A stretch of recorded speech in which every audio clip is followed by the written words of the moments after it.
This is Optimal Living Daily, episode 1917, Control Your Choices Before They Control You, by Tervooren of Riskology.co, and I'm Justin Malik.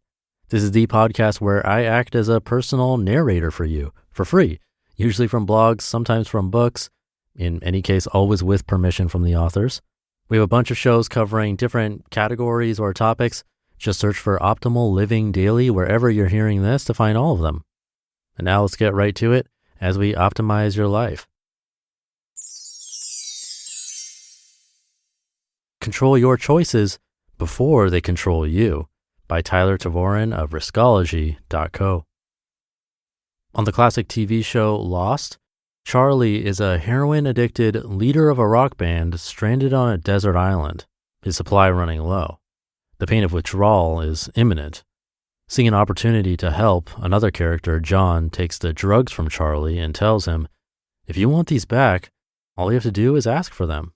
On the third time, I'll give them to you." Despite Charlie's pleading, John explains that Charlie now has a choice. His addiction is ending one way or another, either right now by making the choice not to indulge anymore, or later by using up his supply. Whether you think John is a hero or a jerk, the predicament he put Charlie in is one most of us face every day in some small way. We can either make the best choice now or put it off until later. The problem, of course, is that procrastinating on good choices only gets easier the more you do it, and changing direction only gets harder the longer you delay. Here's a helpful way to think about the decisions you make each day. Control your choices, or they'll control you. Your psychology is a fascinating and complex thing. Every choice you make affects the next one after it. This is how habits are formed and become ingrained. The more you make the same choice, the easier it becomes to make that choice again. As difficult as it is to truly understand yourself, it's not so hard to see how the choices you've made led to the type of person you are. You can waffle back and forth between them and get lost in the overlap, but there are basically two ways to classify yourself. Number one, you control your choices. You see the opportunities and pitfalls in front of you each day, and you consciously decide how to respond to them. Your life is a ship on a tumultuous ocean, but you have a skilled captain at the helm. Or number two, your choices control you. The ocean of life is too much to bear, and you're overwhelmed by the choices in front of you. You let your base instincts, the ones only focused on short-term gains, steer the vessel. Think of some of the situations you might want to change in your life and ask yourself how you approach them. Number one, deadlines at work. They're coming one way or another. Will you prep for them now or wait until they're staring you in the face? Number two, losing weight. If you're overweight and unhealthy, you'll eventually be forced to do something to fix it. Will you wait for life to force you into that position, or will you choose to tackle it proactively? Number three, quitting smoking. There are 12 cigarettes left in your pack. Do you take control by tossing them out, or do you wait until the pack is empty? Number four, improving your finances. If your spending is out of control, you'll eventually go bankrupt. No more spending allowed. Will you wait for that to happen, or will you be the one to take the first step towards righting the ship?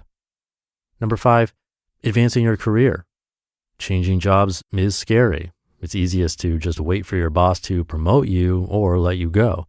If you want better odds than a coin flip, you might need to start communicating more effectively and making your ambition known. Number six, dating and relationships. Will you wait and hope someone magically comes along who perfectly fulfills your needs? Or will you fulfill your own and take it upon yourself to find someone who complements the life you've built? Your choices can make you strong. It's funny, isn't it? When you take the easiest path, you often end up dissatisfied and unfulfilled. Sure, it was easy, but it left you feeling empty and less in control. Worse, it made it easier to make that same unfulfilling choice again and again until it was a habit. Now think of the times you made the choice to do things the right way, even if they were hard. All that effort was hard, but it left you feeling powerful. That's your brain rewarding you for taking control. That's the dopamine blast, the satisfaction of making the hard choice and sticking with it. It doesn't come right away. That's what makes it hard. But when it does, it's oh so satisfying. Hard choices become easy. Each time you make that hard choice, it gets easier to make it again. So you do, and you continue until it's an automatic decision. The habit this builds makes you unbelievably strong, and each time you make the choice to take control again, you get even stronger. The path to strength is not easy. It can't be. Strength is gained through struggle, through resistance. But the reward of strength is great. It's a life of direction and satisfaction.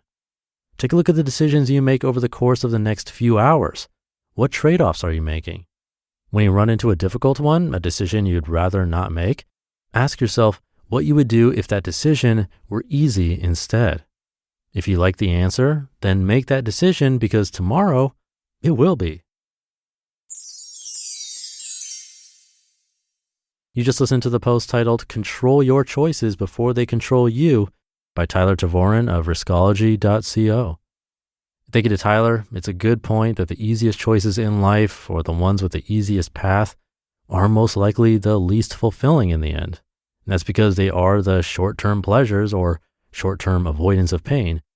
Whereas embracing the short-term pain, if you want to call it that, of exercise or healthy diet or putting the phone down or getting up from the couch, it's a very short-term pain in the overall realm of things, but with consistency, a very long-term benefit.